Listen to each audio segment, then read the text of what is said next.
Alors, l'analyse que je fais de notre impuissance politique, c'est que nous appelons démocratie son strict contraire. C'est-à-dire que ce qu'on appelle aujourd'hui démocratie, c'est pas du tout, mais pas du tout une démocratie, c'est une oligarchie aristocratique. Et c'est pas du tout par hasard ou par le jeu d'acteurs qui seraient véreux, vicieux. Pas du tout. C'est le mécanisme qui est au cœur de nos institutions est aristocratique, qui s'appelle l'élection. L'élection, ça consiste à choisir le meilleur aristocratie. Et on sait depuis des milliers d'années qu'une aristocratie débouche, se transforme toujours en oligarchie, c'est-à-dire le pouvoir de quelques-uns. Une monarchie, c'est le pouvoir d'un seul. Démocratie, c'est le pouvoir du peuple, démos, le peuple, cratie, pouvoir. Et une oligarchie, c'est le pouvoir de quelques-uns, d'un petit nombre. Et on y est en oligarchie. Vous voyez bien que quelques-uns tiennent les manettes. Mais quelques-uns ne tiennent les manettes, non pas parce qu'ils sont particulièrement mauvais ou particulièrement rusés. Je voudrais insister sur la cause des causes, ça n'est pas le vice de ceux qui nous gouvernent. Pas du tout. Vous mettriez, si vous les tuiez tous, vous en auriez d'autres qui viendraient à la place si vous ne changez pas les institutions. Le problème, ce sont nos institutions. Et dans les institutions du monde, pour l'instant, la procédure reine, celle qui est défendue par tout le monde, les gens de gauche, comme les multinationales, comme les banques, et c'est ça qui est paradoxal, je vous interrogerai à la fin là-dessus, c'est que des gens aussi différents, aux intérêts si différents, défendent l'élection, c'est louche. Excusez-moi, le fait que Goldman Sachs défende l'élection, c'est qu'elle n'a pas grand-chose à en craindre. Effectivement, Goldman Sachs finance intégralement, quasiment, l'élection du président qui ensuite sert ses intérêts. Mais c'est pas propre aux États-Unis. C'est comme ça dans toutes les soi-disant démocraties qui ne peuvent pas être des démocraties à cause de l'élection. Alors, puisque le régime actuel, ils ont réussi à l'appeler démocratie, la place est occupée. Et on n'arrive pas à désigner l'ennemi, puisqu'on nomme le régime qui nous pose problème du nom de ce qui réglerait le problème. C'est-à-dire qu'on appelle démocratie le problème. Le régime qui pose problème, on l'appelle du nom de la solution. Donc on a un problème de mots. Alors d'où ça vient ça? Et c'était un complot? Pas du tout. Pas du tout. D'abord, quand ceux qui ont conçu le régime actuel, ça s'est passé fin du XVIIIe. Ça s'est passé en Grande-Bretagne, puis ça s'est passé aux États-Unis, puis ça s'est passé en France en 1789. Mais en gros, fin du XVIIIe, se sont mis en place des institutions qu'on appelle, et qu'ils ont appelées, ils n'ont pas du tout appelé démocratie, ils savaient très bien ce qu'était la démocratie, ils connaissaient le monde athénien, ils étaient très cultivés, c'était des hellénistes, ils connaissaient le monde grec, mais ils n'en voulaient pas du tout.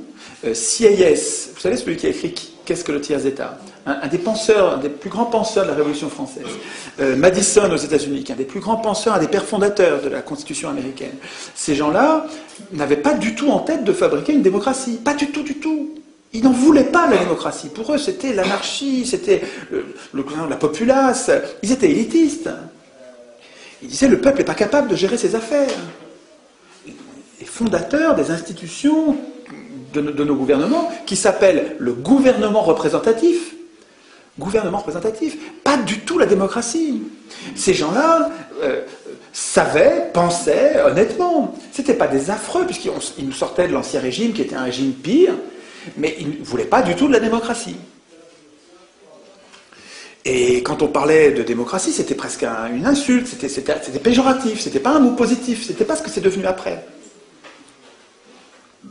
Alors c'est par un retournement de vocabulaire, c'est par une ruse de l'histoire, qu'au début du XIXe siècle, le mot démocratie s'est mis à désigner ce régime. Par exemple, quand Tocqueville a écrit de la démocratie en Amérique, il ne parlait pas du tout de la démocratie, c'était pas une démocratie, mais c'est un livre qui a été un best-seller immense de la démocratie en Amérique. Et il n'est pas le seul. Plusieurs auteurs, progressivement, se sont mis à appeler démocratie Parce que vous allez voir qu'il y a des points communs. Il y a un point commun qui est l'égalité. On va voir quand on va parler de la démocratie athénienne que le cœur de l'objectif central de la démocratie athénienne, c'était l'égalité. Mais l'égalité qui était revendiquée par les Athéniens, c'était l'égalité politique réelle. Alors que l'égalité du gouvernement représentatif, elle est formelle. Elle est complètement factice, en fait. Elle n'est pas réelle. Vous voyez bien que notre égalité, elle est sur des détails, elle n'est pas sur l'essentiel. En tout cas, jouant sur l'égalité, prenant en compte l'égalité comme point commun, les auteurs politiques se sont mis progressivement à parler de démocratie. Et tout le monde s'y est mis. Et vous voyez bien que les élus y ont trouvé leur compte, puisqu'ils appelaient démocratie un régime qui leur permettait de se faire élire et donc d'avoir le pouvoir. Les élus, c'est des notables. Ce n'étaient pas les ouvriers, les élus. Donc, ça s'est fait, non pas, c'est pas un complot, mais ça s'est fait parce que les gens y avaient un intérêt. Les gens au pouvoir avaient un intérêt. Tocqueville disait, c'est quand même gros, quoi. Hein. Tocqueville, donc l'icône du libéralisme, disait, je ne crains pas le suffrage universel. Les gens voteront comme on leur dira. Il savait déjà, 1835, il savait déjà, début du 19e. Tout début de l'élection, il savait très bien. On renverserait personne, on ne mettrait jamais des pauvres au pouvoir avec l'élection. Jamais. Ils le savent très bien depuis le début. Et ça leur va très bien qu'on appelle ça démocratie, parce que démocratie, ça paraît une espèce d'idéal, l'idéal démos, kratos, le pouvoir du peuple. Ouais, c'est bien, c'est nous, on va moins se faire enfumer si c'est nous qui dirigeons. Ben ouais, mais si vous appelez démocratie un régime qui n'a rien à voir et qui est même son strict contraire, ben vous êtes en train de vous faire avoir à grande largeur. Alors, pour en faire un outil pour aujourd'hui, pour voir qu'est-ce qui est utilisable aujourd'hui, il faut comprendre ce qu'il y a dans la démocratie athénienne. Alors on parlera des objections, c'est-à-dire ce dont on a un petit peu parlé tout à l'heure quand on a parlé de xénophobie, de phallocratie, d'esclavagisme. J'en parlerai quand on verra les objections. Mais je voudrais d'abord vous montrer le cœur nucléaire d'une vraie démocratie, de la démocratie athénienne, avec le transparent que je vous ai préparé. C'est un schéma que j'ai fait pour ces conférences. Je l'avais fait d'abord à la main, puis en fait là, pour vous, c'est une première. Je l'ai fait sur machine. Alors, l'inconvénient du fait qu'il soit fait sur machine, c'est qu'il est tout prêt. Alors que quand je le faisais à la main, pendant que je vous parlais, je le dessinais en même temps. Alors, on voyait mieux le truc se faire, mais en même temps, comme j'écris pas bien, et puis en même temps, on écrit en parlant, on écrit moi-même, là c'est mieux. Donc je vais vous montrer, peut-être oublier tout le reste. On commence par le commencement.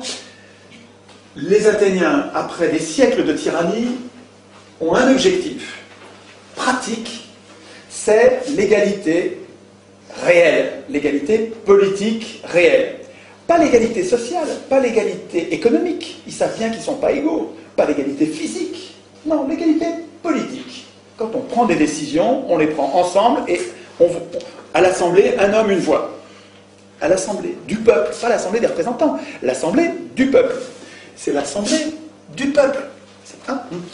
Donc, l'objectif, et lui, il faudrait lui mettre une couleur particulière, parce que c'est comme c'est le centre, c'est le cœur, c'est ce qu'on ne doit pas oublier quand on va penser aux autres institutions. Ok. Alors, qu'est-ce qu'ils ont constaté, les Athéniens? Et on constate, nous, la même chose. Ils ont constaté que le pouvoir corrompt, et il faut un peu de temps, mais au bout du compte, personne n'y résiste, même les plus vertueux deviennent corrompus, ils se mettent à poursuivre leur intérêt personnel au lieu de poursuivre l'intérêt général. Constatant ça, c'est des faits, et c'est des faits qu'on voit encore aujourd'hui, on voit bien que la richesse et le pouvoir, les privilèges, ça nous change.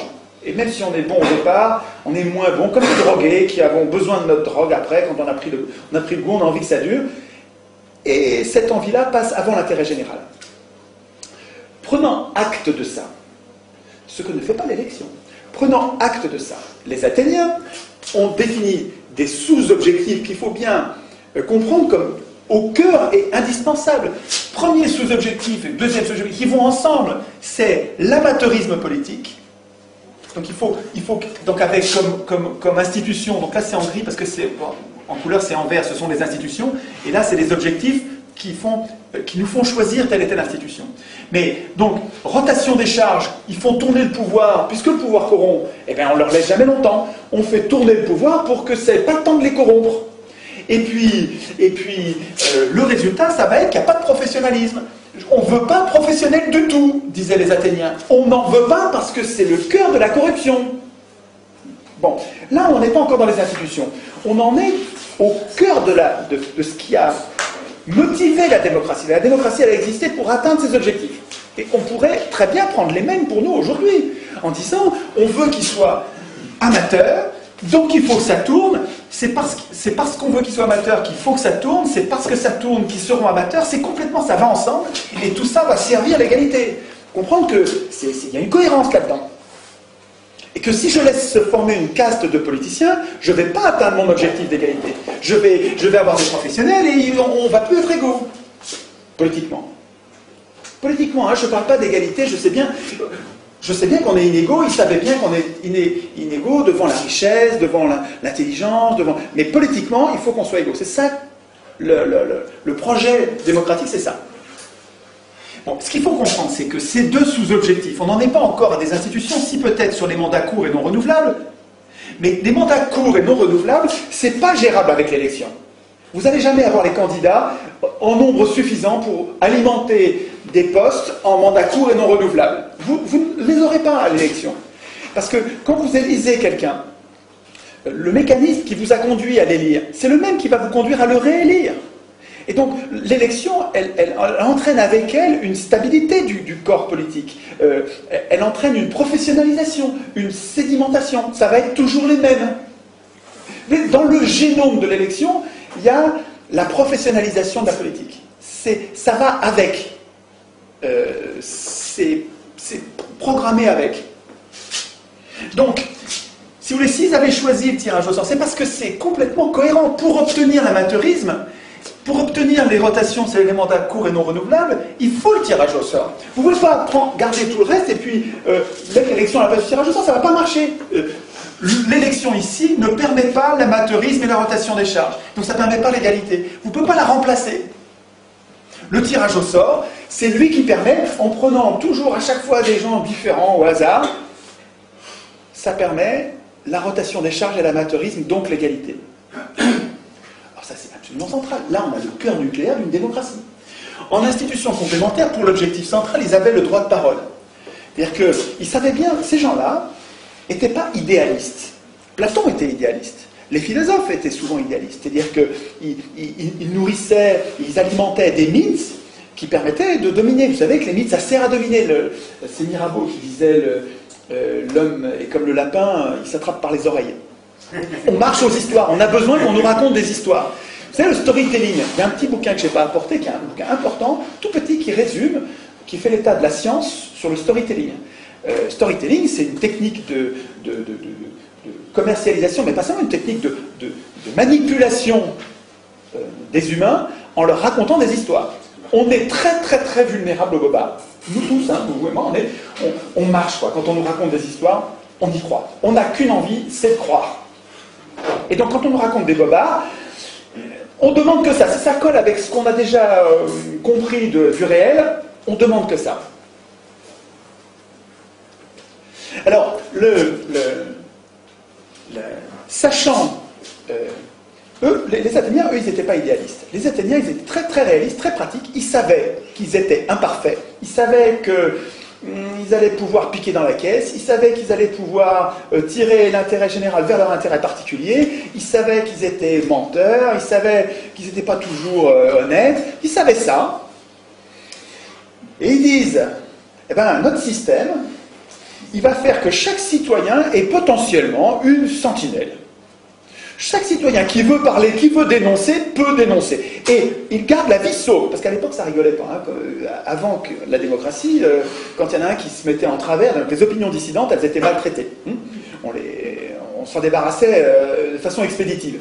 Et les Athéniens ont fait un autre choix. Ils ont dit, on va protéger les opinions dissidentes, on va laisser les gens s'exprimer en instituant l'Iségoria, à quoi ils tenaient plus que l'Isonomia ou d'autres institutions très importantes de la démocratie. L'Iségoria, pour eux, c'était un pilier de la démocratie. Ce pilier, c'est chacun à l'Assemblée peut prendre la parole à tout propos et à tout moment. Il ne le faisait pas. Il fallait, parce que quand on prenait la parole, on en était écouté. Et on était volontiers ridiculisé quand on s'exprimait mal, quand on disait des bêtises, ça rigolait pas. Donc, mais tout le monde pouvait le faire. Et c'est très important que tout le monde... Donc c'est peut-être pas du tout le désordre à l'Assemblée. Hein. Il y avait les magistrats, c'est comme ça qu'on appelait les représentants tirés au sort, leur boulot en partie c'était de faire régner une discipline à l'Assemblée, donc de vérifier que tout ça était ordonné. Et mais le fait que chaque citoyen qui avait une révolte, quelque chose à dire, puisse le dire en gardant la vie sauve à l'Assemblée, c'est absolument essentiel dans l'hygiène de la démocratie. C'est-à-dire que ça, c'est la garantie que les Athéniens se donnaient que la démocratie allait durer. Parce que toute dérive oligarchique, ils savaient bien qu'il y avait des dérives oligarchiques, mais chaque citoyen, il s'est armé, je vous rappelle, hein, chaque citoyen avait le pouvoir, par les institutions qui le protégeaient, un peu comme aujourd'hui, nos institutions devraient protéger les donneurs d'alerte. Les gens comme Fabrice Nicolino, comme Denis Robert, comme cette dame qui a dénoncé le Mediator, Irène Frachon, voilà, c'est ça.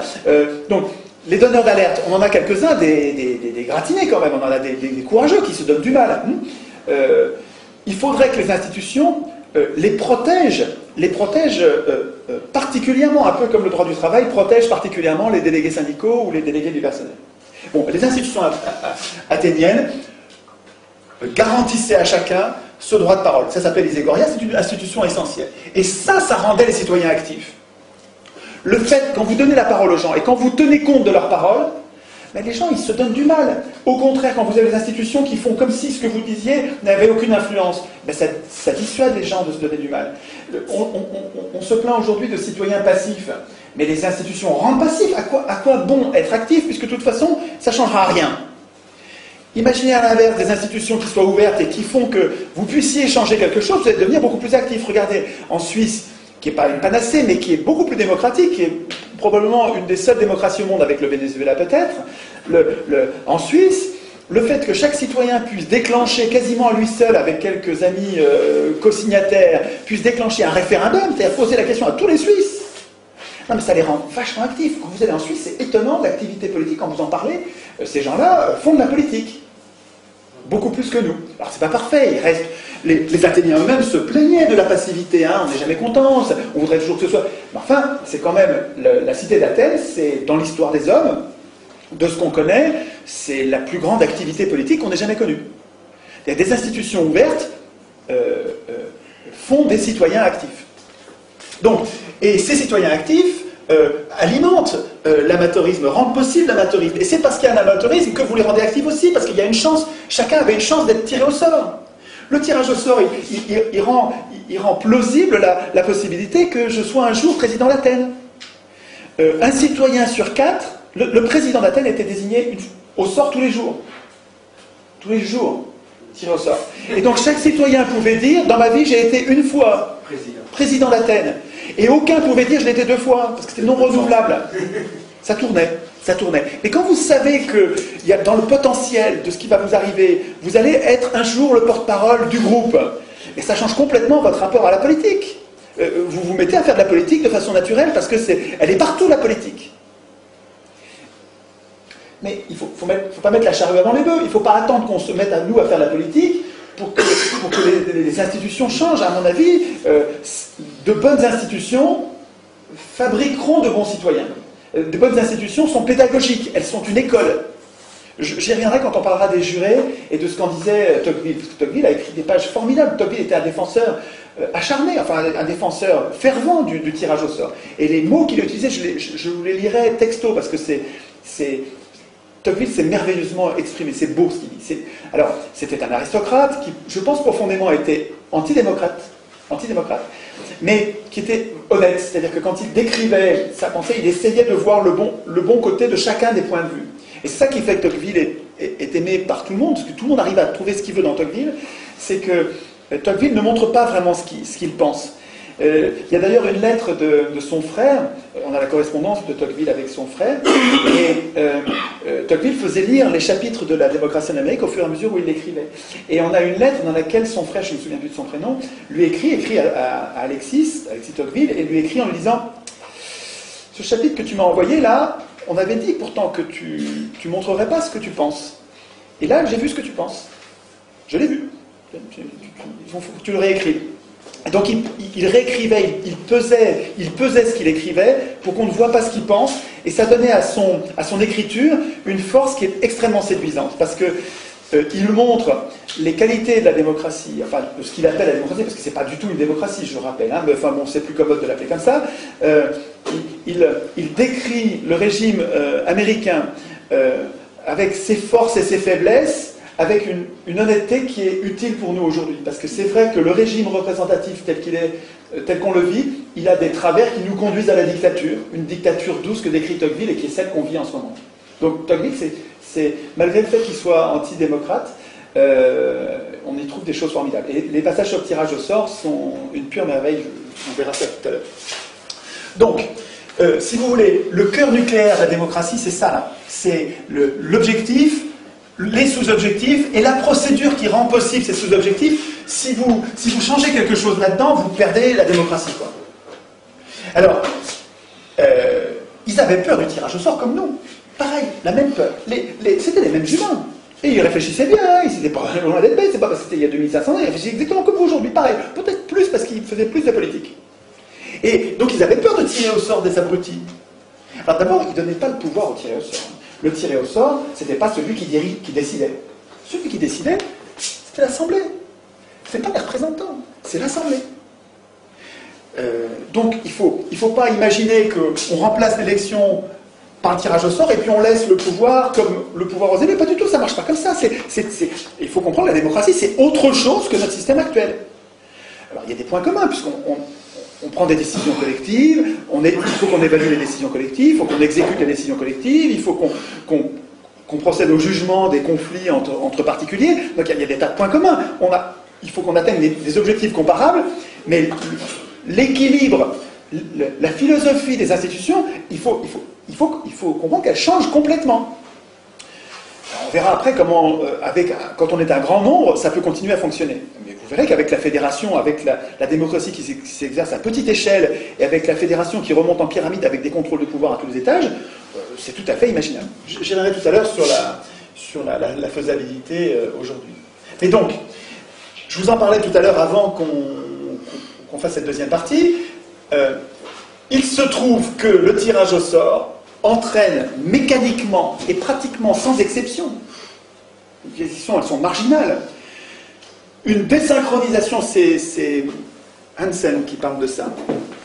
Il y a 2 livres absolument, là il y a plein de livres sur la démocratie athénienne qui sont vraiment formidables, mais l'histoire des Athéniens au quotidien, quand ils vont tirer au sort, les machines qu'ils utilisent, les problèmes qu'ils ont avec leur démocratie, c'est dans un très très très bon livre. Ce livre-là se lit, c'est un bonheur. On a l'impression de vivre une société qu'on aimerait vivre aujourd'hui.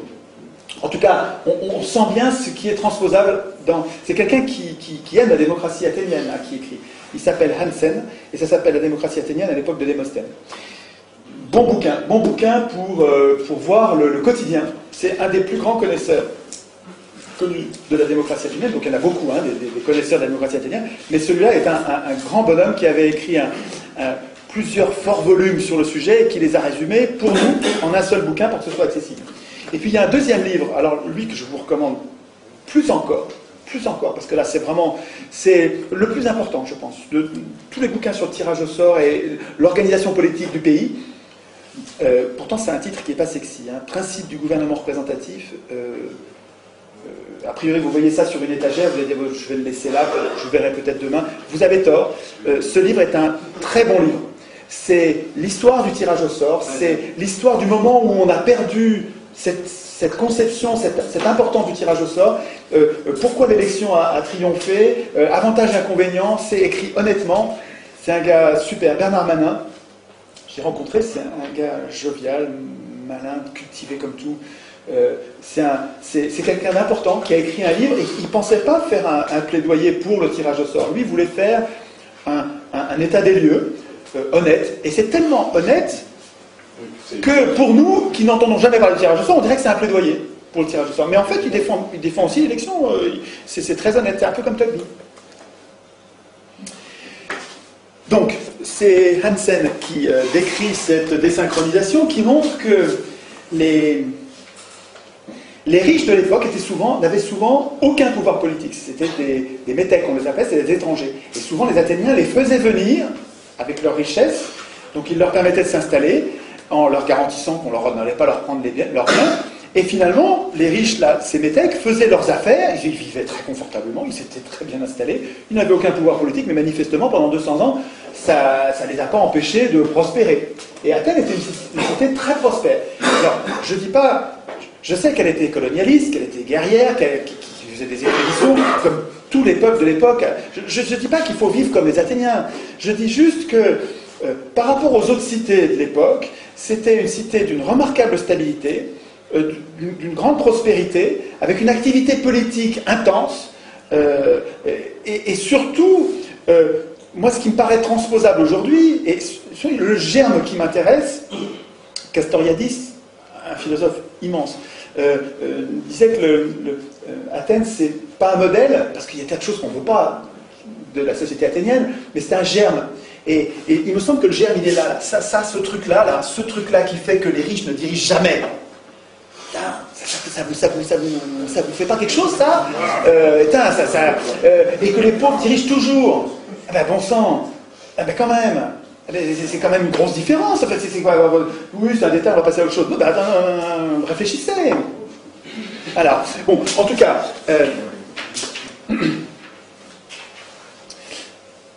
le fait est que quand on regarde l'expérience de 200 ans d'expérience de tirage au sort et d'élection, dans le rapport riche-pauvre et exercice du pouvoir, c'est quasiment du négatif. C'est un radical opposé en résultat. Et là, je parle de faits, je ne parle pas de mythes, je ne parle pas de vache sacrée du suffrage universel comme conquête historique de la classe travailleuse. Regardez les faits. Qui dirige avec l'élection? Qui dirige avec l'élection? Les pauvres? Ben non, jamais. Ou marginalement, mais même quand c'est Blum qui se fait élire. Vous savez que Blum, avant, Blum désigne un ministre des Finances, Théoriol. Il désigne son ministre des Finances. Et comme d'habitude dans la Troisième République, élection, comme d'habitude dans la Troisième République, le ministre des Finances, avant de prendre son portefeuille et de commencer à faire son métier de ministre, il va où? Il va à la Banque de France. Dans le bureau de la Banque de France, le patron de la Banque de France, le gouverneur de la Banque de France, c'est en même temps le patron du comité des forges, donc c'est le patron du MEDEF de l'époque, c'est le même bonhomme. C'était privé à l'époque. C'était privé. Mais bien sûr, la Banque de France était privée, bien sûr, mais c'est complètement privé tout ça. Le ministre des Finances, avant de pouvoir être ministre des Finances, va promettre au gouverneur de la Banque de France, qui est en même temps patron du comité des forges, il va promettre quoi? Qu'il n'augmentera pas les salaires. C'est ça l'objectif. Et donc l'élection qui amène la gauche enfin au pouvoir, ben cette gauche, avant d'avoir le pouvoir, il faut qu'elle promette aux riches que le pire du pire est garanti pour nous. Donc l'élection, il faut comprendre que même quand on élit des gens qui, soi-disant, regardez, en 81, quoi, on élit Mitterrand. Moi je chantais, j'étais content.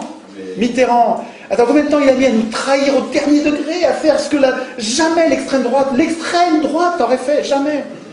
C'est la gauche. C'est le résultat de l'élection. C'est lui qui a contribué le plus à la dette. Mais oui, à la dette, absolument. Il était à gauche de l'extrême droite. Il n'était même pas à gauche, il était à droite. Il était à droite, puis en fait, il nous enfume, tous ces gens-là nous enfument avec des mots, quoi, parce que je vous rappelle qu'on est très sensible au goba. Aujourd'hui, l'histoire est révélée aussi avec Mitterrand, oui. L'Oréal et tout ça, parce que c'est lié aussi à la Banque fédérale américaine à travers les nazis. Mais bon, ça, on en parlera un autre jour. Alors, je crois que c'est pas la peine de développer sur la trahison des partis de gauche une fois au pouvoir. Je dis, on en a gros sur la patate tous. Je veux dire, c'est pas la peine de développer. J'ai aucune spécificité là-dessus. Moi, ce que je crois crois que ce qu'il y a d'original dans ce que je vous raconte, c'est sur l'alternative, qui n'est pas une alternative pour tout de suite, je suis désolé, ça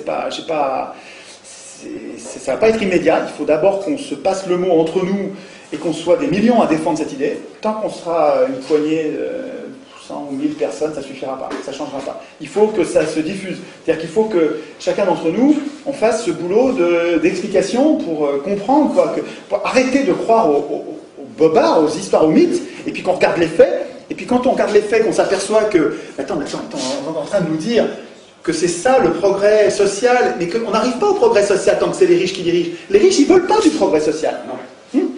Eh ben, regardez l'expérience des Athéniens, c'était il y a 2500 ans, et c'est quand même intéressant.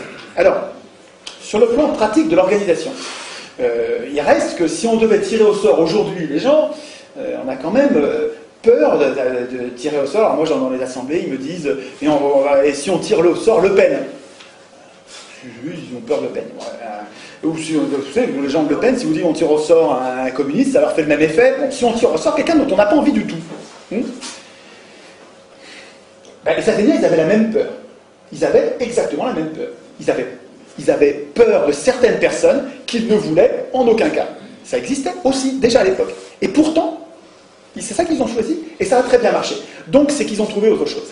Alors, c'est cette partie-là dans laquelle j'ai regroupé une série d'institutions, donc elles sont toutes en vert. Vous trouvez ça sur le site, hein, vous le trouvez, et puis les commentaires, ce que je suis en train de vous dire, vous le trouvez aussi, y compris ce que j'aurais oublié, puisque là je parle en improvisant, mais je vais peut-être oublier un point ou deux, mais vous le retrouvez, il y a le texte, ce qui me semble être, en oubliant pas grand-chose, à dire en commentaire de ça.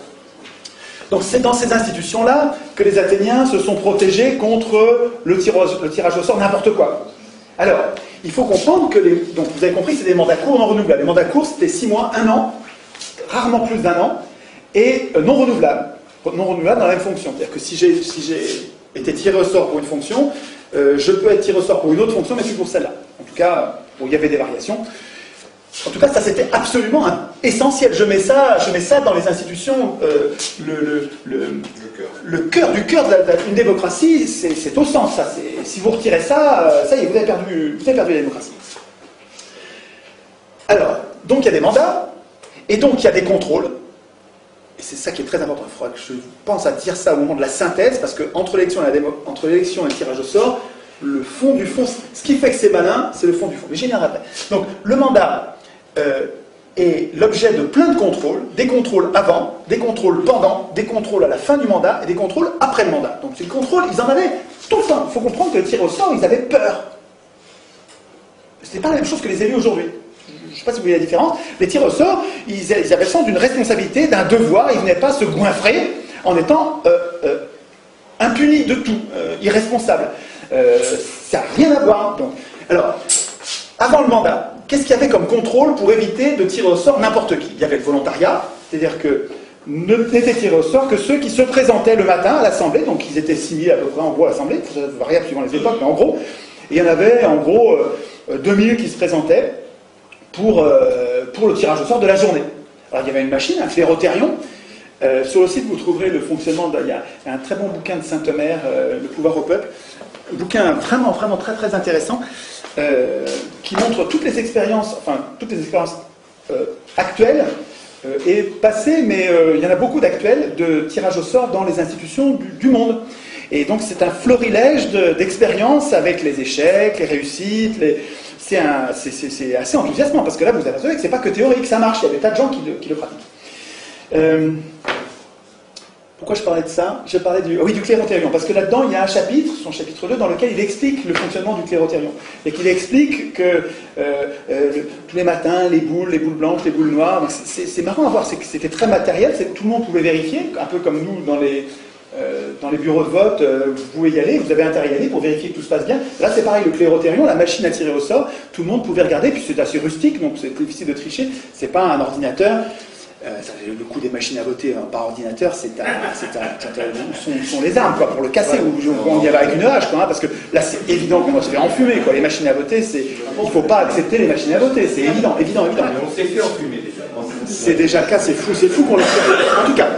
En tout cas, le matin, il y avait du volontariat. Alors ce que soulignait Montesquieu, c'est cette institution du volontariat, ça on pourrait discuter sur le forum de mon site, on discute sur le fait de savoir est-ce qu'on tire au sort parmi des volontaires ou est-ce qu'on tire au sort parmi tout le monde et on leur permet de refuser, ce qui fait qu'on ne retient que les volontaires, mais volontaire ça n'a pas le même sens, suivant qu'ils soient volontaires avant ou qu'ils veuillent bien après. Parce que celui qui veut avant, c'est quelqu'un qui veut le pouvoir. Alors en fait, quand c'est quotidien et que ça tourne comme ça, et que c'est mandat court non renouvelable, on ne peut pas dire ça comme ça. C'est pas la même chose que pour les élections. Mais enfin, quand même, notez la différence. Quand quelqu'un est candidat, ça n'a pas le même goût que quand il a été désigné, il n'a rien demandé, et il accepte pour le bien commun. Et vous allez voir qu'il y a plein de gens qui ne veulent pas le pouvoir, mais qui acceptent de le faire parce que c'est comme ça que ça marche, parce que c'est des gens bons. Il y en a plein comme ça. Et ces gens-là n'ont pas du tout les mêmes qualités que ceux qui sont actuellement au pouvoir, qui sont là, évidemment, pour se goinfrer. Enfin, c'est incroyable. Enfin, on va me traiter de populiste, de démagogue, de fasciste bientôt, je sens, parce que je suis anti-parlementaire, et puis bientôt de nazi. Voilà.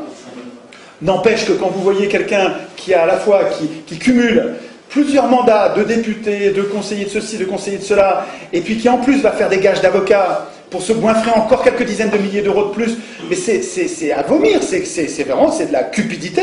Donc ces élus, enfin ce qu'ils deviennent, ils ne sont pas tous, il y a quelques élus qui sont tout jeunes, et quand ils sont au début, ils ne sont pas encore corrompus, mais en gros quand même, ils sont vraiment là pour se goinfrer. Quand on imagine, quand on voit comment ils vivaient à l'époque, là, putain, ça n'a rien à voir. Là, ils avaient le sens d'un devoir, ils ont été récompensés, pas par de l'argent. Alors, à la participation à l'Assemblée, on les payait, mais rien, on les payait une demi-journée d'ouvrier. Donc on les payait vraiment 3 francs 6 sous. Et puis ensuite, quand on les récompensait, vous verrez, on parle de récompense, c'était des honneurs.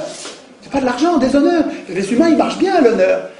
Il y a des tas de gens qui font des tas de choses pour l'honneur, pour la gloire, pour l'impression d'avoir servi le bien commun et que le regard des autres leur suffit, le regard des autres reconnaissant, ça suffit. Il y a plein de gens qui marchent à ça. Attends, il faut être un peu malade mental pour ne marcher qu'à l'argent. Hein. Je veux dire, faut être un peu détraqué, quoi, un peu drogué, un peu déséquilibré. Mais tout le monde n'est pas comme ça. Il y a beaucoup de gens qui se contentent de la relation à l'autre, de la relation pacifiée et reconnaissante à l'autre pour se donner du mal.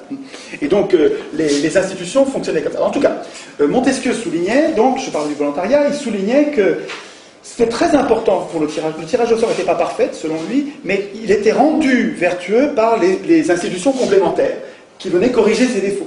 Et il disait, le volontariat et les punitions, parce que vous allez voir qu'il y avait des tas de punitions, le volontariat, la combinaison des deux faisait que il y avait peu de volontaires. Parce que quand vous savez que vous allez être puni, vous y allez si vous avez un vrai projet, si vous sentez qu'il faut le faire pour la cité. Vous avez le droit de démissionner? Je ne sais pas s'ils avaient le droit d'être... Ils avaient le droit d'être révoqués, mais je ne sais pas s'ils avaient le droit de démissionner. Je ne suis pas sûr de ça. Enfin, je ne sais pas, il faudrait vérifier.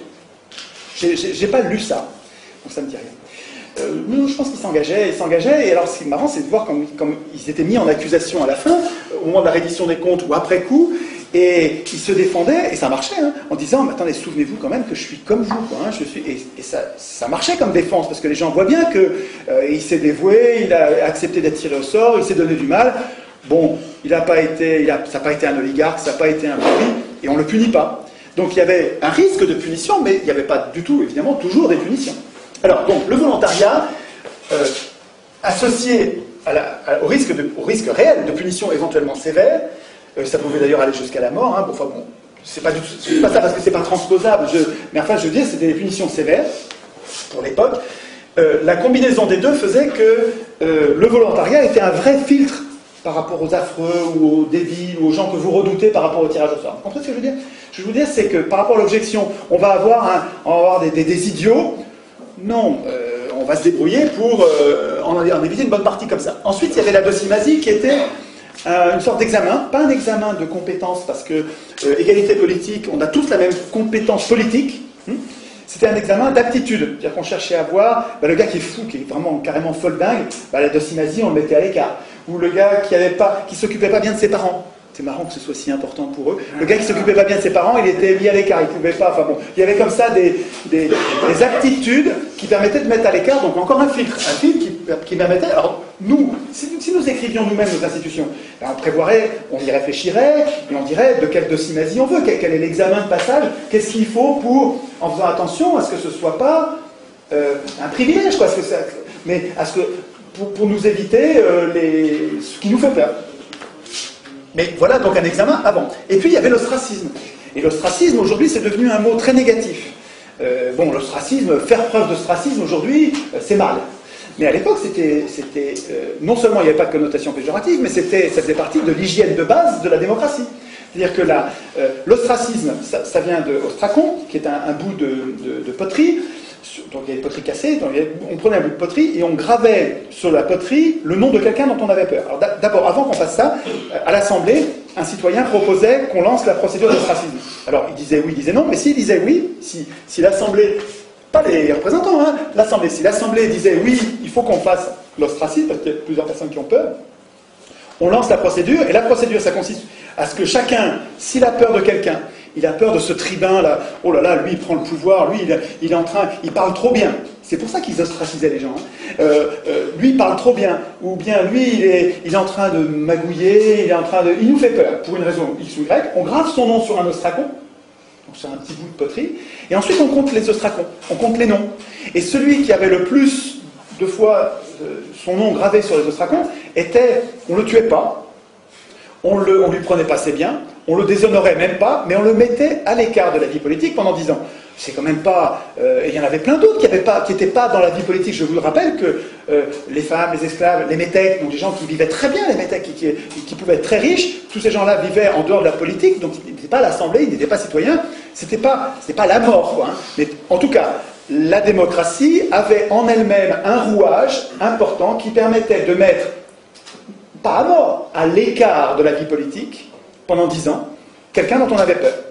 Donc, rendez-vous compte encore que c'est quelque chose qui nous manque aujourd'hui. Aujourd'hui, quand on vous présente deux candidats, prenez l'exemple que vous voulez dans le passé récent de votre pays, vous avez deux candidats qui vous paraissent deux affreux. Qu'est-ce que vous faites? Vous êtes coincé, vous avez le choix entre la peste et le choléra. Vous n'avez même pas le vote blanc qui vous permet de dire « mais je veux qu'ils rentrent tous les deux chez eux ». On pourrait avoir un vote blanc qui dirait...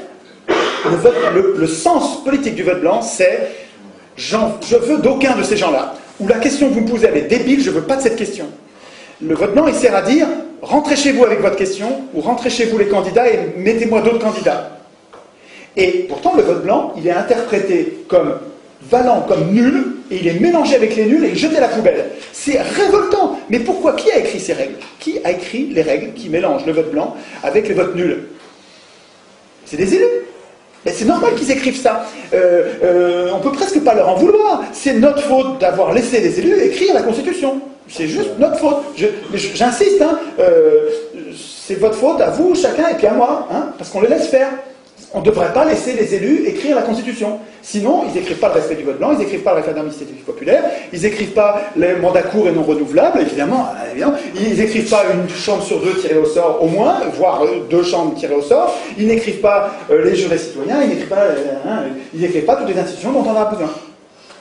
Bon, là j'anticipe sur la fin, mais en fait elles soignent de partout. C'est pas aux hommes au pouvoir d'écrire les règles du pouvoir, c'est pas aux politiciens de métier, c'est pas aux hommes de parti d'écrire les règles du pouvoir. Même si c'est le parti que vous aimez bien. Comprenez, prenez du recul. Si vous êtes d'un parti, vous pouvez évidemment, puisqu'on n'a que ça pour se bagarrer, donc je ne vais pas vous faire le reproche d'être dans un parti, mais ce qu'il faut comprendre, c'est que, quel que soit votre parti, il faut que vous compreniez que si vous aspirez au pouvoir, ben, votre honneur, c'est de ne pas écrire la Constitution. Et si en même temps vous aspirez au pouvoir, et en même temps vous voulez écrire la Constitution, ben, vous êtes déjà dans une dérive oligarchique, vous êtes en train déjà d'être un voleur de pouvoir. Vous êtes en train vous préparez à être juge et parti d'écrire des règles pour vous-même et d'enfumer tous les autres. Ce qui s'est passé avec la Constitution européenne. Européenne, évidemment, européenne, française, De Gaulle qui écrit pour lui-même. Oui, non, mais les exemples, ils sont tous. Tu prends toutes les constitutions du monde, à part celle du Venezuela, et à part celle-là, évidemment, qui a été écrite par Solon, Clisthène, Solon est parti après avoir écrit les règles, il est parti pendant 10 ans. Donc il n'a pas écrit les règles pour lui-même, comme par hasard. Il a écrit une démocratie. La suite. Alors la suite. Oui, parce qu'il faut que Alors, ça c'est des contrôles avant. Contrôle pendant, facile à comprendre. Les tirés au sort étaient révocables. Si on s'aperçoit qu'un tiré au sort se met à défaillir, à pas faire son boulot comme il faut en cours de mandat, l'Assemblée peut à tout moment le révoquer. Donc voilà, ça vous rassure pas ça? Attends, est-ce que vous avez ça avec les élus? Non. Eh ben voilà, quand même. Donc, mais ça va avec, hein. Tous ces contrôles-là, ça va avec. Je reviendrai après en prenant du recul. Le point commun de tout ça, c'est qu'on assume que les gens ne sont pas bons.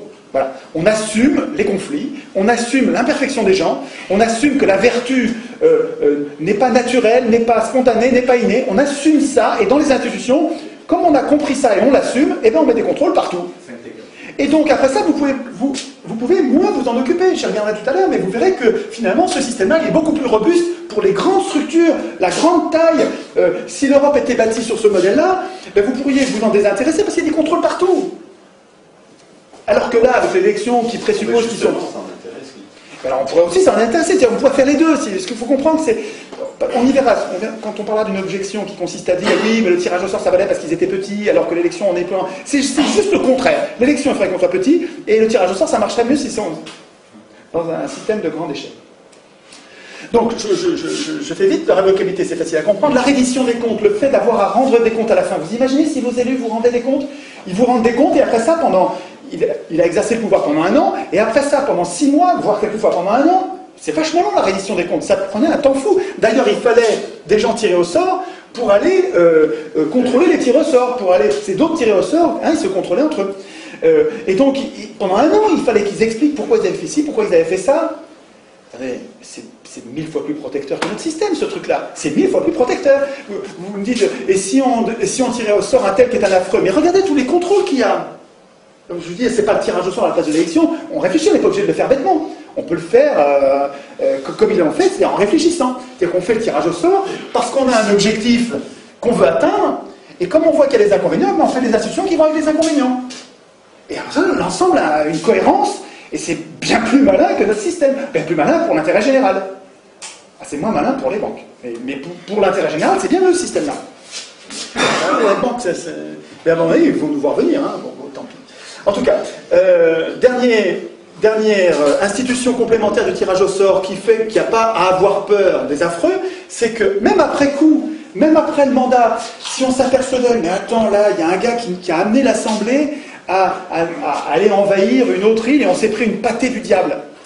Donc le gars qui nous a amené à prendre cette décision, on va donc c'était les angéliques, c'était la possibilité de mettre en cause publiquement, donc d'accuser publiquement, donc ça veut dire que n'importe qui devient potentiellement l'accusateur de quelqu'un qui a fait du tort à la démocratie.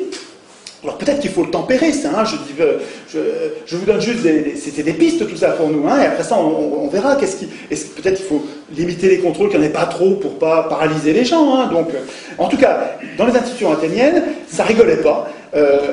Après la fin du mandat, l'Assemblée pouvait changer de décision en disant non mais là ce qu'on a fait c'est une bêtise, on revient dessus, ça s'appelait le graphé paranomon, une procédure qui permettait de revenir et de changer, c'est-à-dire que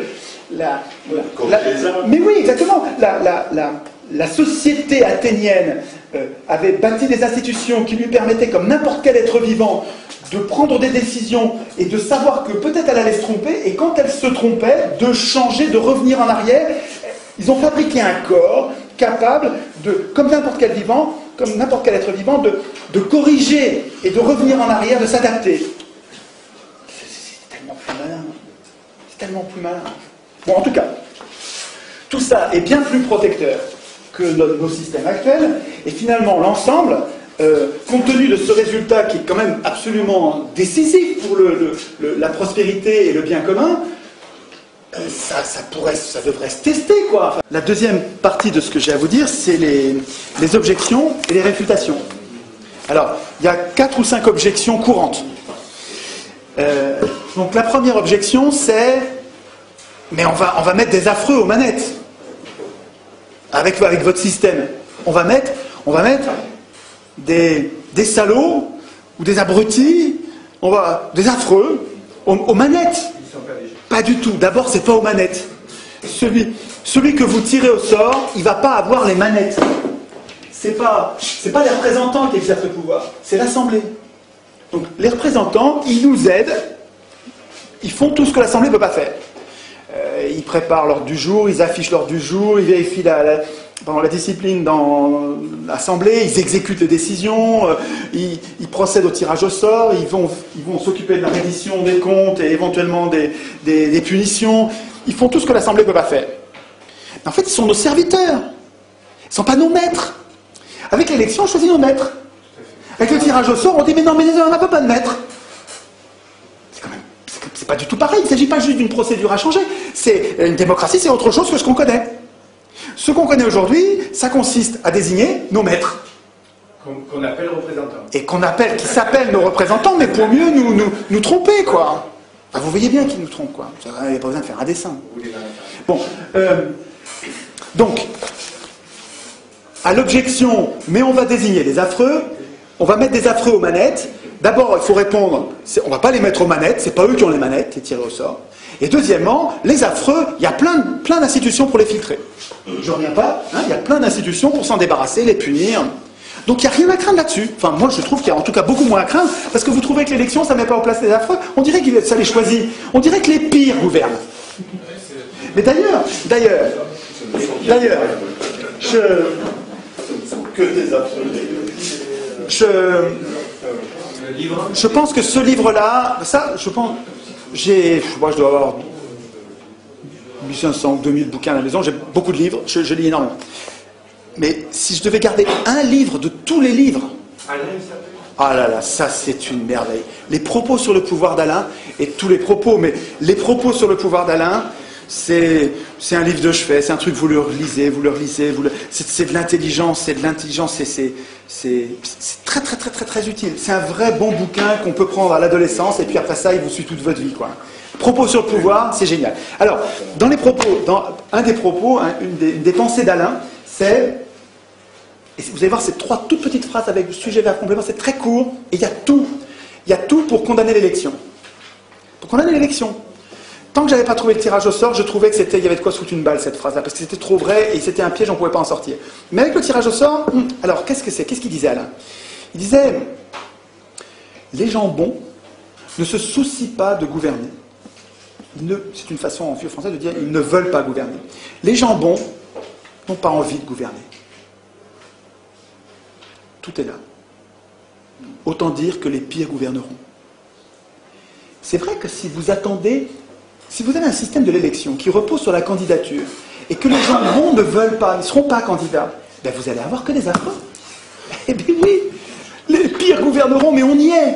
On y est. Regardez, vous avez Paulson au gouvernement des États-Unis. Vous avez Dick Cheney, vous avez Paulson, Dick Cheney, Rumsfeld, des diables. Tous, la crème de l'horreur. Obama n'est pas mieux. Exactement. C'est le bal des vampires. Et en France, vous avez Sarkozy, en Italie, vous avez Berlusconi, en Angleterre, vous avez Tony Blair, vous avez les pires. Les pires, Tout à l'heure, j'ai dit prostituées, mais il ne faut pas que je dise ça, parce que c'est pas gentil pour les prostituées. Il faut trouver un mot plus grave que ça, parce que les prostituées, nous, on est prostituées, nous aussi, enfin, on ne fait pas exprès, hein. On est prostituées, on ne fait pas exprès. Non, c'est pire que, c'est les affreux, c'est bien, c'est un bon mot, les affreux. Les affreux, j'aime. Donc on va pas dire prostituées, parce que les prostituées sont nos amis, mais on va dire les affreux. Deuxième objection, et vous allez voir quand vous allez, parce que vous allez, si vous jouez le jeu que je vous propose, qui consiste à, si la graine germe dans votre tête, à aller vous-même en planter d'autres, parce que ça marchera que comme ça, je vous dis, si nous sommes 40 à être convaincus de ça, puis qu'on en reste là, ça changera rien, voilà, rien. Si par contre, la graine que je vous propose de cultiver, non seulement vous la faites grandir, vous allez lire, vous la renforcez vous-même, vous lui mettez de l'eau, de l'engrais, elle devient belle dans votre tête, et puis que vous allez la semer ailleurs, vous aussi, dans 40, alors là, oui, ça va se développer très vite. Ah, là, oui, très vite. Donc, les objections dont je vous parle, il faut que vous les connaissiez, et puis vous connaissiez les réfutations, parce que ils vont vous répondre la même chose, les gens, ce que je vous dis. Donc, la deuxième objection, c'est...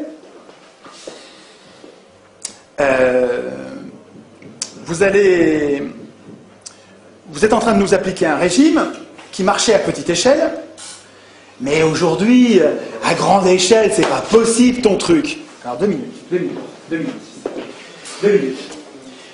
L'élection, là, ça fait le pari qu'on connaît les gens, puisqu'on élit, ça veut dire qu'on les connaît. Non. Ah bah si. Ah bah, comment tu fais pour élire? C'est-à-dire choisir si tu ne les connais pas. Intrinsèquement, ce qui est dit dans l'élection, ah sinon, c'est du foutage de gueule ouvert, c'est que ce qui est dit dans l'élection, c'est qu'on connaît les gens.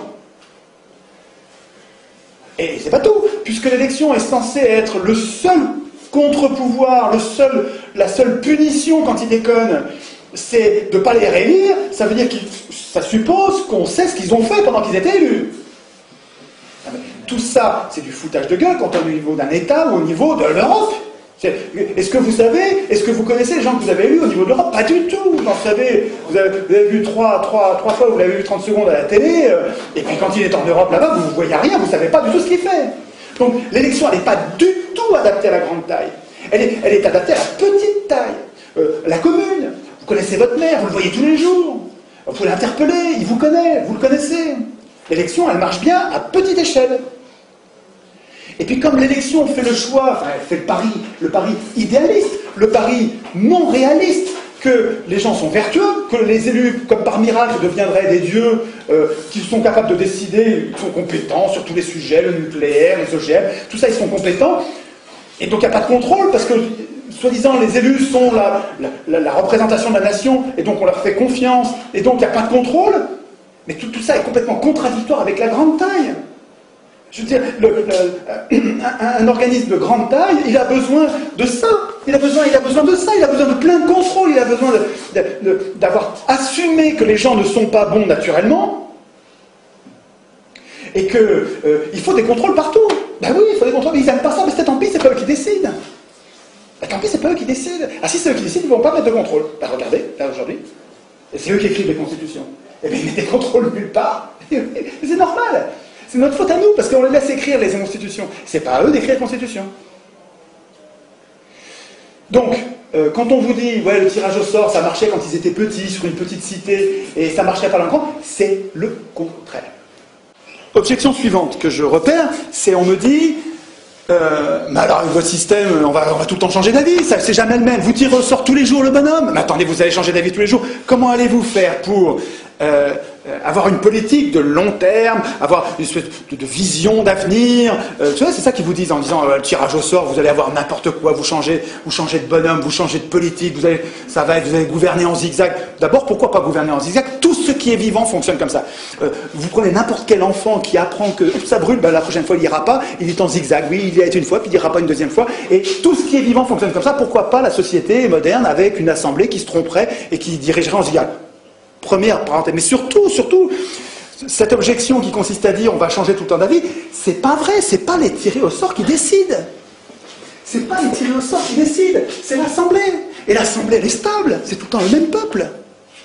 L'Assemblée, les Athéniens n'avaient pas un problème de zigzag en décidant, c'était toujours les mêmes qui décidaient. Alors, ils étaient une trentaine de milliers et ils étaient que 6000 à l'Assemblée. Donc, ils n'y étaient pas tout le temps, hein, ils bossaient, et puis de temps en temps, ils allaient à l'Assemblée. Quand ça leur pétait, ils allaient à l'Assemblée. Donc, quand vous avez envie d'aller à l'Assemblée, vous y allez, puis quand c'est plein, vous reviendrez demain. Mais à l'Assemblée, il y avait en gros un corps de citoyens qui était... Vous savez, quand vous parlez à l'Assemblée des problèmes de la cité, est-ce qu'on va faire, est-ce qu'on va ouvrir une mine ceci, est-ce qu'on va faire un cela, qu'est-ce qu'on va faire de cette terre, sur ce marécage, est-ce qu'on va la sécher, pas la sécher. Enfin, quand vous discutez à l'Assemblée, vous-même, vous discutez des problèmes de la cité, ben, quand vous sortez de l'Assemblée, vous allez en parler autour de vous. Et en fait, toute la cité, elle est imprégnée en permanence des problèmes de la cité. C'est-à-dire que la délégation, elle est pas du tout impérative, c'est pas du tout une fatalité, le fait d'avoir abandonné votre pouvoir à des élus. C'est des élus qui ont décidé ça, c'est pas vous. Est-ce qu'un jour, vous avez dit, moi je tiens à l'élection et je renonce au tirage au sort? Vous saviez même pas que le tirage au sort existait. Non, je veux dire, ce sont des élus qui ont décidé qu'il fallait les élire. Donc c'est pas du tout une fatalité. Donc on changerait d'avis tout le temps, à mon avis c'est une objection qui ne tient pas la route. Objection suivante, vous allez forcément désigner des incompétents. Nous vivons dans un monde complexe. écoutez mon vieux, on a l'heure du nucléaire, c'est quand même la géostratégie mondiale, avec des choses quand même très très très compliquées. Vous allez désigner n'importe qui. Vous allez désigner des incompétents. C'est une blague. Vous trouvez que les élus sont compétents? Est-ce que vous savez combien de bombes atomiques ont été larguées dans l'atmosphère? Je dis bien dans l'atmosphère. Vous savez, Fukushima, c'est un peu des petites vapeurs. Là, je vous parle de bombes atomiques. Non, je dis des petites vapeurs par rapport... Est-ce que vous savez ce que c'est qu'une bombe atomique? Dans l'atmosphère. Je vous dis, vous voyez le bordel radioactif que c'est. Alors, c'est une bombe atomique. Vous savez combien ils en ont acheté depuis 1945? Les élus, là, les responsables, les compétents, les gens... Non, on ne va pas désigner n'importe qui, on va désigner des gens qui sont capables de faire des choses compétentes, des choses raisonnables.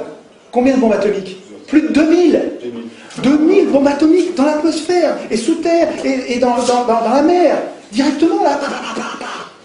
Il y a une animation, il y a un artiste qui a fait donc une recension de toutes les explosions, avec leurs dates, et qui a fait une petite vidéo qui dure... je ne sais plus, une dizaine de minutes, et vous avez le temps qui passe avec 1 seconde tous les mois, et puis, je ne sais plus, à peu près, peu importe la gradation, et puis vous avez le premier truc qui pète juste avant Hiroshima, c'est dans le désert d'Amérique, et puis après ça, vous avez poum poum, vous avez les deux coups de Hiroshima et Nagasaki, ça se calme. Puis après ça recommence à péter dans le désert des États-Unis, puis ça se met à péter, je ne sais plus dans l'ordre, si c'est je crois qu'après c'est l'URSS qui commence à faire péter,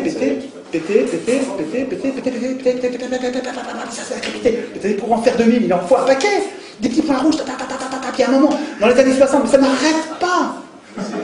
C'est des responsables, on vous dit, avec des tirés au sort, vous allez désigner des incompétents, mais on se fout de nous. Hein? Mais complètement, mais attendez, mais c'est que quand vous faites péter une bombe atomique, vous n'irradiez pas que vous-même, vous irradiez toute la planète, et puis ça va rester pendant des millions d'années, toutes ces particules. Enfin bon, bref. Et puis combien? Alors, mais là, vous allez pouvoir prendre le relais avec moi. Les élus prétendent être compétents. Et combien de guerres ils ont déclenché, les élus? Combien de guerres? Qui a balancé du napalm et des pesticides sur le Vietnam par millions de litres? Qui? Les élus? C'est les élus, hein? Attends, c'est épouvantable ce qu'ils ont fait sur le Vietnam. Épouvantable, absolument épouvantable. C'est dingue ce qu'ils ont fait au Vietnam. C'est profondément révoltant ce qu'ils ont fait au Vietnam. C'est des élus qui ont fait ça. Des gens compétents. Est-ce qu'une assemblée populaire aurait fait ça? Je ne suis pas sûr du tout. Peut-être que oui, mais je ne suis pas sûr du tout. Et quand on fait des assemblées vous trouvez dans ce bouquin-là, là, sur le pouvoir au peuple de Saint-Omer, quand vous voyez ce que décident des assemblées de citoyens tirés au sort. Par exemple, au Mali, il y a une assemblée de citoyens tirés au sort qui ont réfléchi sur les OGM.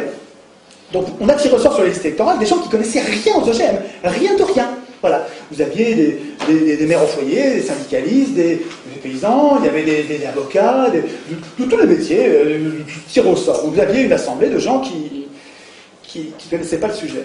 Et puis pendant des mois, ils avaient de l'argent pour le faire, ils avaient une enceinte, ils avaient des locaux pour recevoir les gens, ils ont fait venir les gens de Monsanto en leur posant la question, pourquoi est-ce qu'il faut les OGM? Alors les gens de Monsanto ont expliqué pourquoi il fallait les OGM. Ensuite, ils ont fait venir les gens de la Confédération Paysanne, pourquoi vous ne voulez pas de OGM? Les gens ont expliqué pourquoi ils n'en voulaient pas. Ensuite, ils ont fait venir les gens de Bayer, donc un autre céréalier, en disant voilà pourquoi on le veut. Ensuite, ils ont fait venir les paysans d'Amérique latine qui utilisaient des OGM depuis longtemps, en leur disant pourquoi vous avez fait ça? Et puis vous êtes content, est-ce que vous n'êtes pas content? Et puis pourquoi vous avez continué? Qu'est-ce qu'il y a des problèmes? Est-ce que tout se passe bien? Il faut revenir les gens de Monsanto en disant ils nous ont dit que, qu'est-ce que vous répondez? Et puis pendant ça, tout le monde regardait. Tout ça, c'était diffusé à la télé, à la radio, les gens pouvaient être là dans l'enceinte, les citoyens pouvaient proposer qu'on pose des questions, dire posez-lui la question parce que effectivement, on pose la question. Mais au bout de 6 mois, ces gens-là sont bien plus compétents que n'importe quel parlementaire au monde, parlementaire qui doit traiter tous les sujets. C'est une blague. Là, eux, ils se concentrent sur un sujet.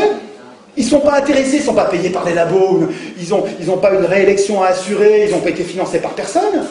Ils ont juste une mission, tout le monde les regarde. Ils vont devenir les gens, pas les experts, ils vont devenir des gens éclairés, bien plus éclairés que n'importe quoi d'autre, que n'importe qui d'autre. Et ça c'est un modèle de démocratie. Une démocratie, des institutions qui prépareraient un parlement tiré au sort. Tiré au sort des gens qui savent qu'ils ne savent pas.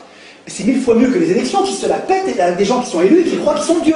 Là, vous avez des gens qui sont tirés au sort, ils savent qu'ils ne savent pas, qu'est-ce qu'ils font? Sur chaque sujet de société, au lieu de décider, eux, à la place des autres, eux qui sont tirés au sort et qui savent que demain, ils vont revenir dans la population normale. Et ces gens-là, les institutions vont les aider, vont les inciter à désigner une autre assemblée tirée au sort qui, elle, va être spécialisée sur le problème qui leur est soumis. Et en fonction du rapport que va faire l'assemblée spécialisée, ils vont décider telle ou telle loi. Et éventuellement, s'il y a un doute, eh ben, on fait un référendum. C'est-à-dire que tous les gens décident par référendum. Là, ça n'a pas le même goût. Vous comprenez ça? Alors finalement, sur l'assemblée des OGM, l'assemblée du Mali, là, elle a décidé qu'à l'unanimité, ça c'est parlant, à l'unanimité, c'est plutôt non. Plutôt non, parce qu'on n'a pas compris à quoi ça sert, on n'est pas sûr que ça va être bien, et on n'a pas la preuve que c'est pas dangereux. Donc, non, à l'unanimité. Eh ben, je sais pas, moi je trouve ça plus parlant qu'une bande d'experts qui sont payés par les labos, très majoritairement les labos qui fabriquent les OGM. Je trouve que c'est évidemment mieux. Donc, cette histoire de compétences, c'est des conneries. Le parlementaire médecin qui vient d'être élu, ou le prof qui vient d'être élu, sur le nucléaire, il connaît rien. Sur le réchauffement climatique, il connaît rien. Ce qui va faire sa compétence, je ne dis pas qu'il ne va pas être compétent, il va être compétent quand il va se mettre à bosser sur un dossier.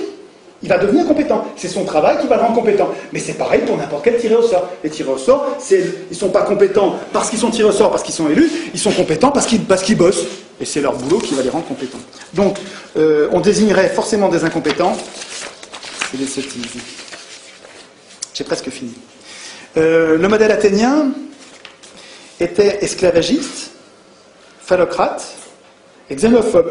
Ça, alors là, je garde le meilleur pour la fin. Parce que c'est ça vous allez l'avoir. C'est-à-dire qu'on vous dit, oh, mais attendez, l'élection, c'était la démocratie athénienne, c'était une oligarchie. Regardez, vous aviez une toute petite poignée de gens qui avaient le pouvoir, et tout le reste, c'était des esclaves, des femmes, des métèques, une toute petite poignée de gens. Attendez. À l'époque, sur Terre, c'est un anachronisme de les juger avec nos valeurs et nos valeurs d'aujourd'hui, alors qu'eux étaient à l'époque, alors que c'était impossible de ne pas être esclavagiste à l'époque. C'était très marginal, quoi. Quand vous avez tout le monde autour de vous, tout ce qui existe, c'est esclavagiste, vous êtes esclavagiste comme tout le monde, quoi. C'est comme si on disait, nous, on a des chiens et des chats. Voilà, c'est comme si on disait que nous, on mangeait des vaches. Attendez, le jour où ça va être décidé, le jour où l'humanité, et je crois que ça arrivera un jour, où on décidera que tuer un animal, c'est comme tuer un homme. Et que, en fait, on peut se nourrir avec de la nourriture artificielle, et qui a le même goût, c'est même bien meilleur. Attends, à chaque fois que tu manges ce pavé de bœuf artificiel, fait avec du pétrole, je m'en fous, n'importe quoi, c'est meilleur que la meilleure des côtes de bœuf que jamais personne n'a mangé quand il a mangé une côte de bœuf. Simplement, tu n'as plus besoin de tuer un animal. Une fois qu'on aura inventé la technologie nécessaire pour nous nourrir, en nous régalant, en nous donnant toutes les protéines, toutes les intrants, mais il n'y a plus besoin de tuer les animaux. Ce jour-là, ça pourra devenir un crime de tuer un animal, puis on n'aura plus besoin. Mais quand vous allez juger les gens d'aujourd'hui en disant ils tuaient les animaux, c'était une boucherie, c'était un génocide sans arrêt. Regardez, c'est des camps de concentration. Regardez les batteries, les animaux en batterie qui se font assassiner. Et bien avant d'être assassinés, ils se font torturer. Ils se bouffent entre eux, les cochons, dans les étables. Et quand on nous jugera, nous aujourd'hui, nos petits-enfants nous demanderont « Qu'est-ce que tu faisais, papy, pendant le génocide des animaux ?» Je dirais « Je les mangeais comme les autres. » Et si vous voulez, l'esclavagisme à Athènes, c'est un peu ça. Je ne dis pas ça pour défendre l'esclavagisme, il ne faut pas être con. Je ne suis pas esclavagiste, je ne suis pas phallocrate, je ne dis pas qu'il ne faut pas que les... Quand je vous demande de vous concentrer sur Athènes, je ne vous dis pas il faut être misogyne, on met les femmes. C'est évident que je ne dis pas ça. Vous comprenez ce que je veux dire? C'est pas... Et celui qui me fait ce procès-là, qui me dit mais vous êtes en train de défendre un régime esclavagiste et xénophobe, il me prend pour un abruti. Enfin, il me prend pour un salaud, il m'insulte. C'est incroyable ça. Moi, j'ai du discernement. C'est-à-dire que oui, voilà, on ne va pas leur reprocher de ne pas voler en avion ou de ne pas porter des Nike à l'Athénien. Bon, en tout cas, ce que je veux dire, c'est que regardez-le, celui qui vous dit ça. Celui qui vous dit bah, la démocratie athénienne, vous êtes en train de vous défendre un régime qui était un régime d'esclavagistes. Vous me prenez vraiment pour un imbécile. Vous êtes en train de tout mélanger parce qu'il y a un truc qui vous gêne là-dedans, qui va vous foutre au chômage. Parce qu'en général, c'est les élus ou les sponsors d'élus qui vous disent ça. Ben, évidemment, c'est des gens qui vont tout perdre là, qui vont perdre leur pouvoir d'élu, et les riches qui vont perdre leur courroie de transmission d'élus qui sont à leur service. Ils vont tout perdre avec le tirage au sort. Donc ils ont intérêt à tout mélanger, ils mettent du caca, du truc de c'est tout mélangé. Regardez comme c'est sale. Et vous dites, bah, allez, circuler, rien à voir. Mais vous, enfin, moi, il me semble, nous, notre intérêt, c'est d'avoir du discernement. Quand quelque chose est mal d'un côté, il n'est pas forcément tout mal. Je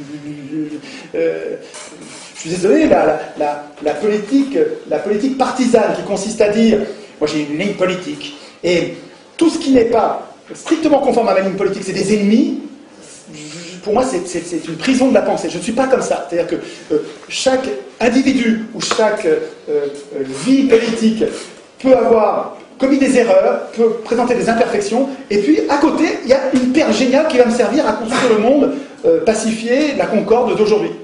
Et à Athènes, je vous dis, si vous avez du discernement, regardez à Athènes.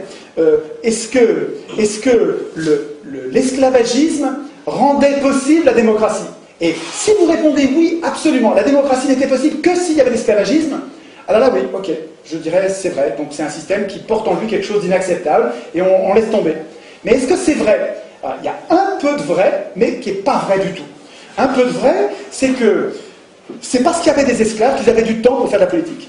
C'est parce que les femmes s'occupaient de la maison, de la tambouille et de la culture, de l'agriculture, que les mecs pouvaient aller faire de la politique.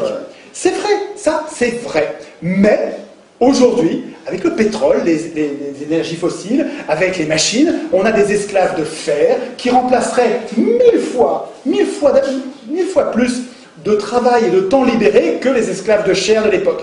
C'est-à-dire qu'avec de simples machines, on pourrait très bien travailler beaucoup moins et avoir le temps de faire de la politique, et puis pas que de la politique, faire aussi de la philosophie, de la musique, des conversations et jouer.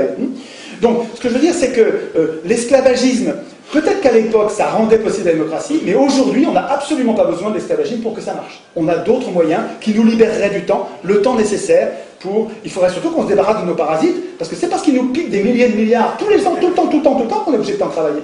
Si les richesses que nous créons par notre activité, par notre industrie, par nos efforts, si nous les répartissions correctement, sans se les faire piquer par quelques privilégiés, on aurait beaucoup moins besoin de travailler.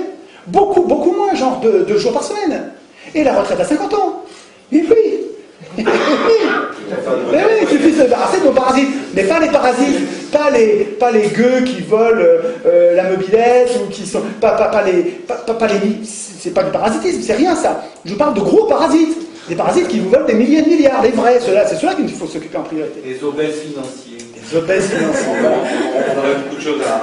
Donc, sur l'objection, vous avez compris que sur l'objection, modèle athénien, esclavagiste, phallocrate, xénophobe, pour moi, c'est hors sujet. Je trouve. Si je prends du recul sur tout ça, comment se fait-il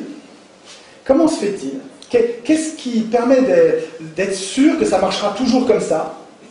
Comment se fait-il qu'un système tiré au sort, où on désigne au sort nos représentants, ceux qui nous aident à exercer le pouvoir, comment ça se fait que ça désynchronise la puissance politique et la puissance économique? Et comment ça se fait que ça nous protège mieux contre les abus de pouvoir? Et comment se fait-il que l'élection, au contraire, rende non seulement possible, mais impunit tous les abus de pouvoir, et nous sélectionne quasiment tout le temps les pires? Ben, il me semble, et j'en ai parlé un petit peu, mais c'est le moment d'en reparler parce que je crois que c'est au moment de finir, au moment de conclure, c'est vraiment, on est sur l'essentiel.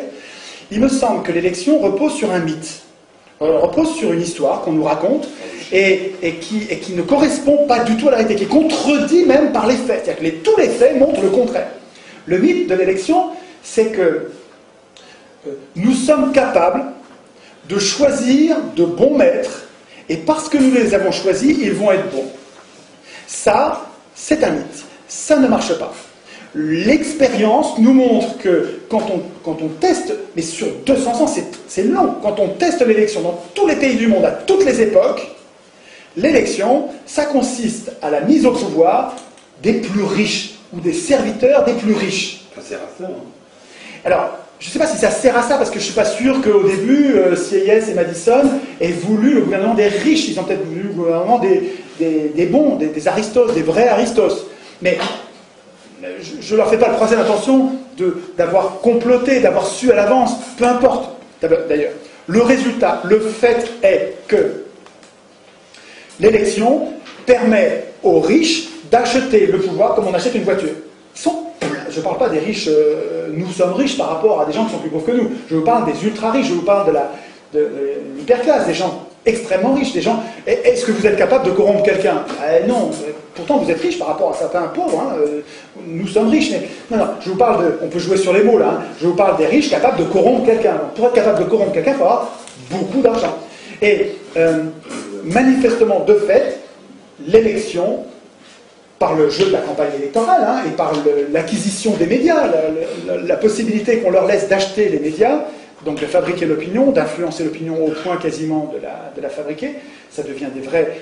Je dois avoir 20 ou 30 livres sur les manipulations par les médias, les techniques de manipulation, c'est incroyable, ça devient une science exacte.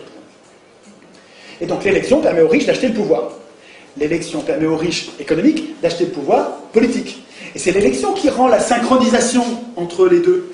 C'est l'élection qui fait qu'on est impuissant politiquement. C'est l'élection de l'Assemblée constituante qui fait que c'est des gens qui écrivent des règles pour eux-mêmes et qui ensuite écrivent des règles qui font que tout pourra se jouer en dehors de nous après. L'escroquerie politique, c'est de nous faire croire que le régime actuel, c'est la démocratie. C'est quand même, vous vous rendez compte, bon ça fait 1 heure que j'en parle, mais vous rendez compte maintenant de l'énormité qu'il y a entre le nom qu'on donne à notre régime aujourd'hui et ce qu'il est vraiment.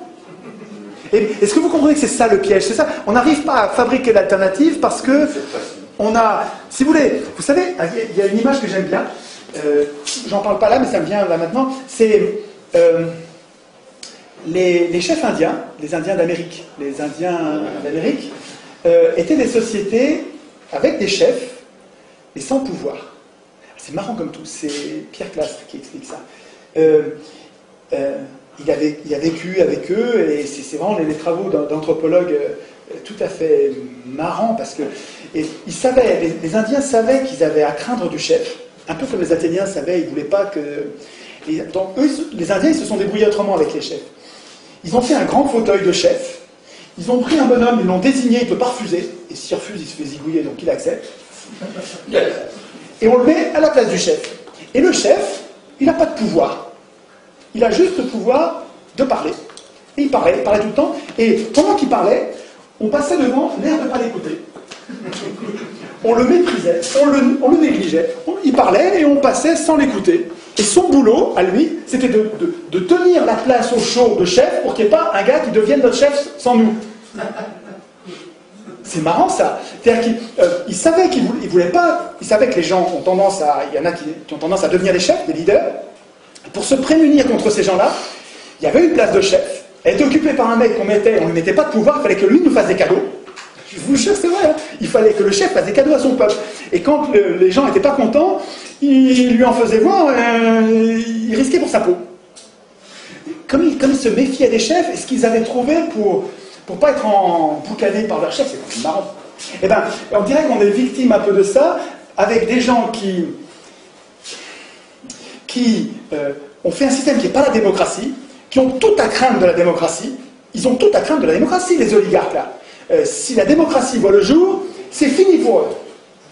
Ils n'ont plus de pouvoir, ils ne peuvent plus abuser. Alors qu'est-ce qu'ils font? Leur système détestable, injuste, ils l'appellent comment?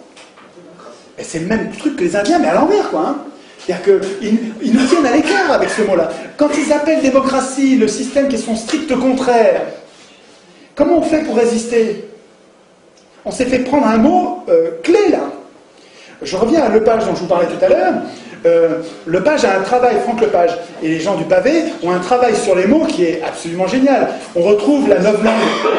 Vous connaissez Orwell et le travail qu'il a fait sur la novlangue, c'est-à-dire sur un État totalitaire qui nous domine par les mots. En nous retirant les mots capables de désigner l'ennemi, en nous retirant ces mots-là, en les criminalisant, en les ridiculisant, en les remplaçant par d'autres inoffensifs, on se met à l'abri des coups quand on est oligarque. Et ce que fait Orwell, c'est de mettre à jour cette novlangue. Et ce que Franck Lepage et sa joyeuse bande, c'est vraiment une bande de gens formidables. Hein. Le Pavé, ça s'appelle. Pardon. Sur Google, vous tapez Le Pavé, et vous arrivez sur un site avec des vidéos et des ressources qui n'arrêtent pas de croître. Il faut aller voir les vidéos de Franck Lepage et puis de sa bande, ça vaut quelque chose. Une objection qu'on va nous renvoyer souvent. L'objection est-ce que ce système va marcher avec des médias qui appartiennent aux oligarques? Vous savez que les 3/4 de la presse appartiennent à 2 marchands de canons et un marchand de béton. Pourquoi Rothschild achète Libération? C'est pas pour gagner de l'argent, il en perd. Pourquoi une autre banque achète Le Monde? Pourquoi une autre banque encore achète Le Nouvel Obs et les Inrecuptibles? Pourquoi les banques achètent les journaux? Pourquoi les marchands de canons achètent les magazines et les télés? Pourquoi les industriels achètent des télés? C'est pas pour gagner de l'argent, c'est pas vrai. Ne croyez pas ça, c'est pas vrai. C'est pour manipuler.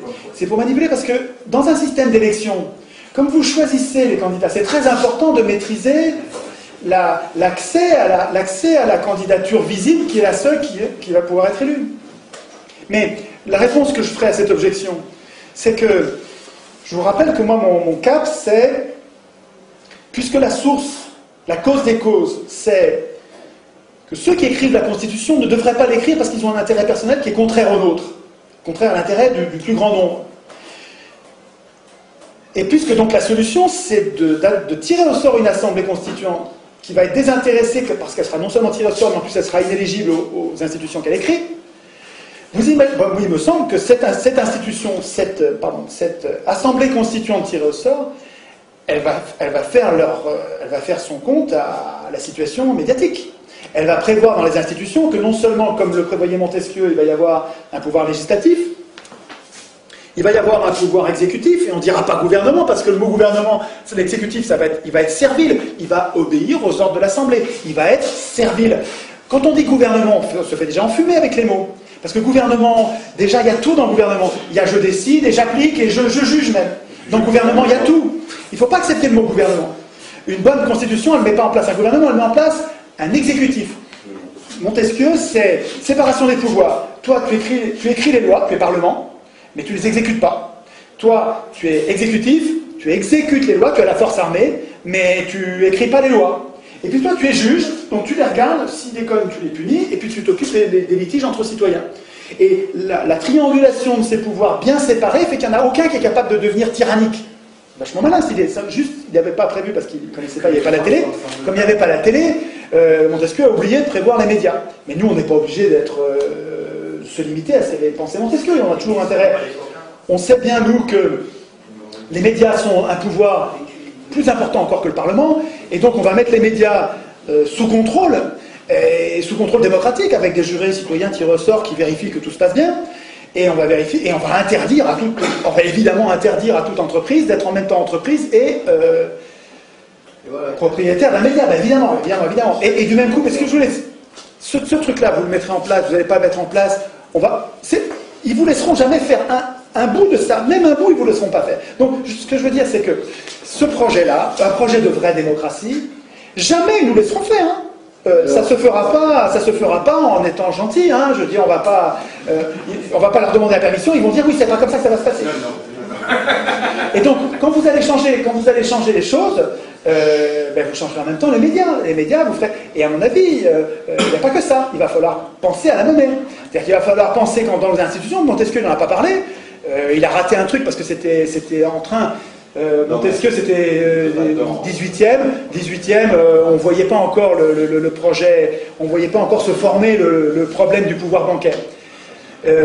Ça commençait pourtant déjà, mais ça ne se voyait pas. Donc c'était pas dans l'air du temps, on en discutait pas. Mais aujourd'hui, quand même, aujourd'hui, dans les institutions, si on ne prévoit pas le problème, la solution, la protection, le contrôle des autorités monétaires, si on ne prévoit pas ça, on est plus con que la moyenne, je veux dire, il faut quand même y penser. Évidemment, si on écrit de nouvelles institutions, l'Assemblée constituante, il va falloir qu'elle réfléchisse à la monnaie. Une phrase pour finir. Autant je comprends qu'un industriel, qu'un banquier, qu'un oligarque défende l'élection mordicus. Je comprends, c'est un moyen qui lui permet d'acheter le pouvoir. C'est logique. Je lui en veux même pas. Il est dans son rôle. C'est normal. Mais que des militants de gauche ou de droite qui sont humanistes, qui cherchent une société, parce qu'il y en a plein à droite des gens qui cherchent une société apaisée, c'est une société un peu plus violente quand même que les sociétés de gauche, mais les gens de gauche ils ne se rendent pas compte qu'ils nourrissent aussi une certaine violence, donc je ne les départage pas, m'est égal. Mais que les gens qui sont humanistes de tous ces bords, qui cherchent à une société pacifiée, avec le moins d'injustice possible. C'est-à-dire des inégalités, mais qui correspondent aux efforts de chacun. Il peut y avoir des inégalités, mais en proportion des efforts. Celui qui a fait beaucoup d'efforts, il est mieux traité que celui qui n'en fait aucun. Bon. Et que tous ces gens qui cherchent une société pacifiée, juste, défendent l'élection malgré... et ne veuillent pas du tirage au sort. Quand j'en parle à mes copains, le tirage au sort, ils disent non, mais ils sont dans des partis. Ils sont dans des partis, ils n'arrivent pas à l'imaginer. Et ils disent, ils cherchent toujours à louvoyer. Que ces gens, tous, à la fois, continuent à vénérer comme une vache sacrée l'élection, le suffrage universel, et continuent à détester ou vouer hégémonie le tirage au sort, alors qu'il y a 400 ans, 200 ans de tirage au sort, 200 ans d'élection, 400 ans de faits contraires qui montrent qu'ils ont tort. C'est du déni de réalité. Le patron de supermarché, je comprends. Le militant, humaniste, je ne comprends pas. Ça me paraît incompréhensible.